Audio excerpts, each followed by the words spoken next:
So we took it to the streets of Hidden Springs and interviewed some people about their opinions on many different things, mostly about captivity, issues, economics, and other stuff. Discussion. What do you think is the biggest environmental issue in the world today? Overpopulation. Why? Human overpopulation. Why would you say that? Because we don't have any cap on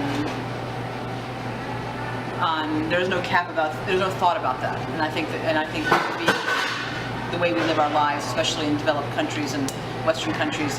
We live a very luxurious life that we're used to, so we don't want to stop that. So it uses a lot of resources, uses a lot of energy, and it impacts the environment, impacts our atmosphere, our oceans, our land, the wildlife, everything else that lives on this planet is impacted by human encroachment on the rest of the planet. What do you think defines rebellion? Taking a stance to go against something that you're trying to perfect and make better. It could be good or it could be bad, though. There's two flavors of that. The beating Lyles received from Baltimore police officers, along with the resulting payment from city funds, is part of a disturbing pattern a 6-month investigation by the Baltimore Sun has found. What do you think defines rebellion? Probably going against what society feels like is the norm. Why do you think people rebel? What drives them to do that? I think trying to find independence, find their own way. Okay. And what do you think drives people to rebellion? They get fed up. they get fed up, and I think growing up in this country, there's a process of doing it, which I think we get the chance to speak out against what we don't like, and there's peaceful ways and non-violent ways to do things to get our word across and to get our message heard if we're not happy with something. Over the past 4 years, more than 100 people have won court judgments or settlements related to allegations of brutality and civil rights violations.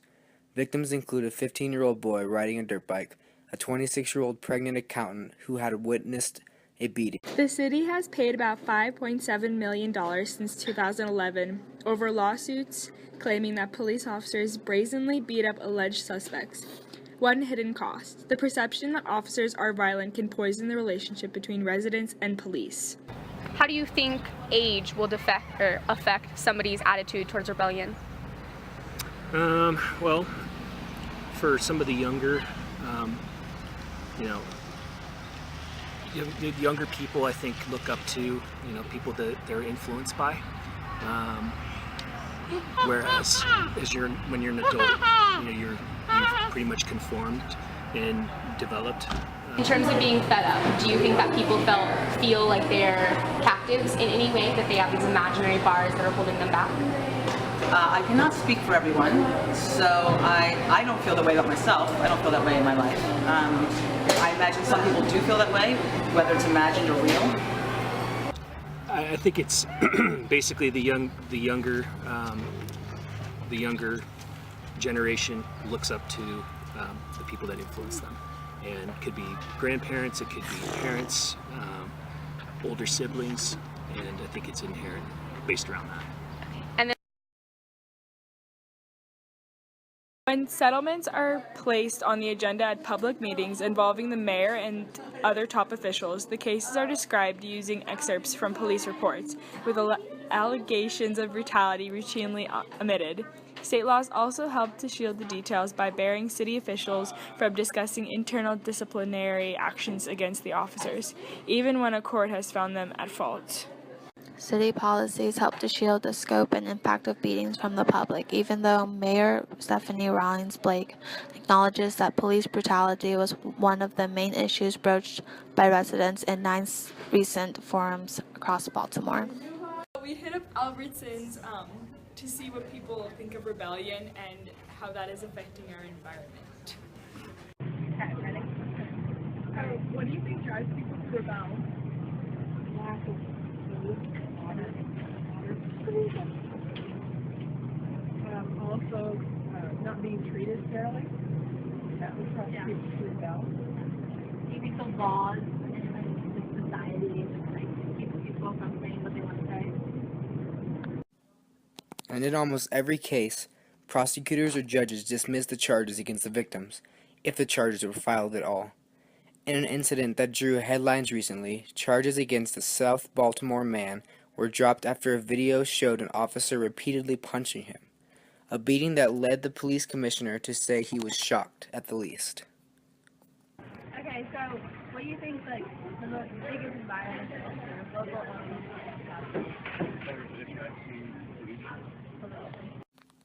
Such beatings, in which the victims are most often African Americans, carry a hefty cost.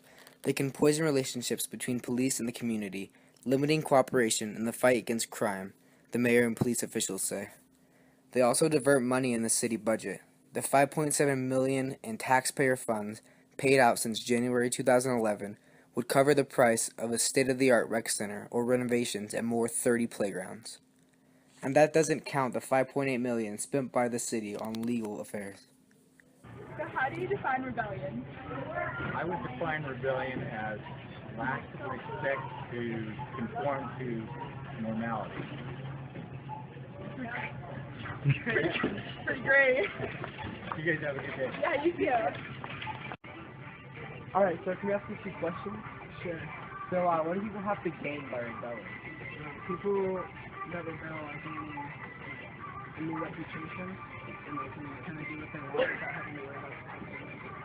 Do you think they gain more like socially rather than like physically? Yeah, they gain more socially than physically, because physically it's not socially they can be like cool. Sweet. Thank you for your time.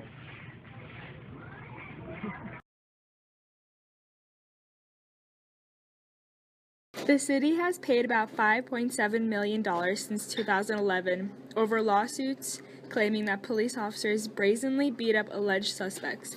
One hidden cost: the perception that officers are violent can poison the relationship between residents and police. With all this being said, what do you think causes people to rebel? Is it the idea of perfect society, or just people being fed up in general? Something to think about.